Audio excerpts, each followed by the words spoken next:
నమస్తే. Welcome to Suman TV. నేను మీ యామ్ని. ప్రస్తుతం మనతో ఉన్నారు ప్రముఖ ఆధ్యాత్మికవేత్త గురుస్వామి బ్రహ్మశ్రీ రాజన్ నంబూద్రి గారు ఉన్నారు. వారితో మాట్లాడదాం.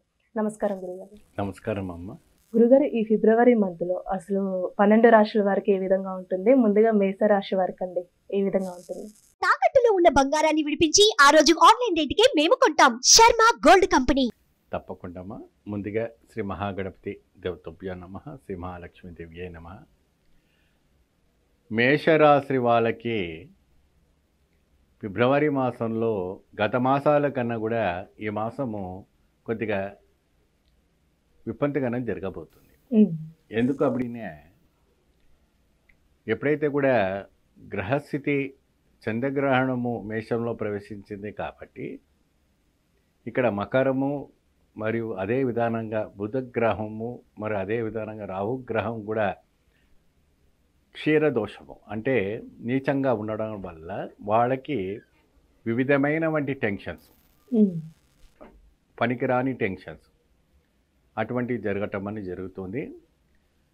ఆర్థికంగా, మానసికంగా మరియు అనేక రకమైనటువంటి కొన్ని విషయాల్లో ఇబ్బంది ఉండదు. డబ్బు పరంగా కొద్దిగా ఇబ్బంది ఉండదు. రుణబాధ విముక్తి కలిగేటువంటి ఆలోచన కూడాను బాగా తొందరగానే రాబోతుంది.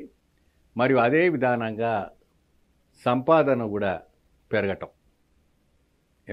సంపాదన పెరగటం పోతే వీళ్ళు చేయవలసినటువంటి కొన్ని దానాలు కావచ్చు, పూజలు కావచ్చు, మరి అనేక రకమైనటువంటి ఒక కైంకర్యాలు ఉన్నాయి.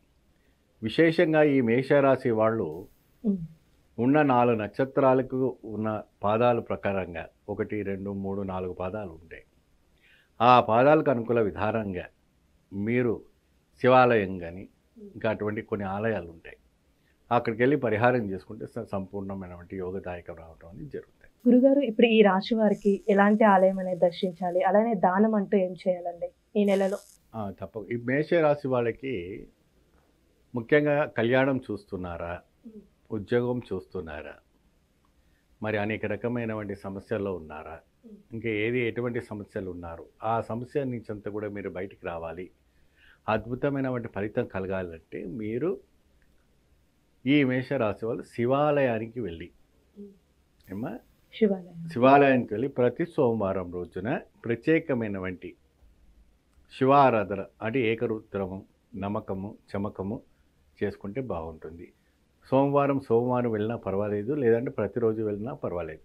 ప్రతిరోజు మాకు వీలు పడలేదు గురుగారు அப்படிంటే మీరు శివాలయానికి ప్రతి సోమవారం 11 సోమవారాలు వెళ్ళి స్వామివారికి ఈ యొక్క తైలాభిషేకము, రుద్రాభిషేకం చేసుకోవడం వల్ల అద్భుత ఫలితం రావుతుంది.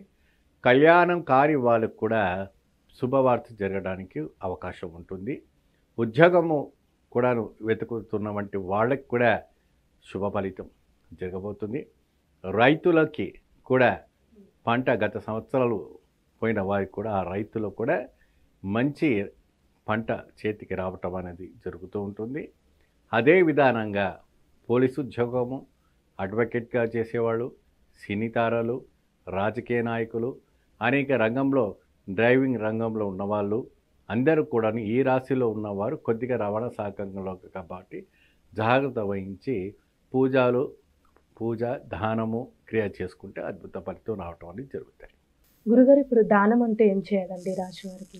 ఇప్పుడు వీళ్ళకి వచ్చేసి రాహు ఉంది, బుధగ్రహం ఉంది, అనేక రకమైనటువంటి కొన్ని నీచ గ్రహాలని కూడా కనపడుతున్నాయి కాబట్టి విశేషమైనటువంటి ఒక కైంకర్యం చేయాలి.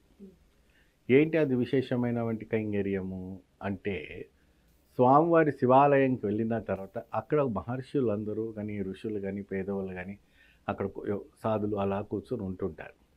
వాళ్ళకి వస్త్రదానం మీరు అభిషేకం చేసినప్పుడు అంతా కూడా వస్త్రదానంతో పాటు మీ దగ్గర ఉన్నవంటి 111 రూపాయలు, 102 రూపాయలు ఇంకేదైనా కూడా ఉన్నవంటి పదార్థాలు వాళ్ళకి దానం చేయటం వల్ల మంచి ఫలితం లభిస్తుంది. దీంట్లో మరి వాళ్ళకి ఏ రంగు దానం చేస్తే బాగుంటుంది గురుగారు ఉంటుంది.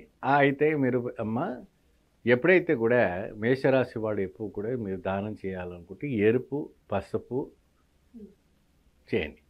లేదా మీకు నచ్చిన వంటి కలరు అంటే నలుపు తప్ప ఆ వస్త్రం అంటే మరి సరిపోకుండా ఉన్నటువంటి వస్త్రం కాకుండా మంచి వస్త్రము అంటే వాళ్ళకి కప్పుకునేటట్టు బెడ్షీట్స్ ఉపయోగించేటట్టుగా వేసుకుంటే మీకు 100% ఈ మేషరాశి వాళ్ళకి అద్భుత ఫలితము ఈ ఫిబ్రవరి మాసంలో దిగ్విజయంగా కలగబోతుందని చెప్పబోతుంది. చాలా చక్కగా తెలియజేశారు గురుగారు. ధన్యవాదాలు.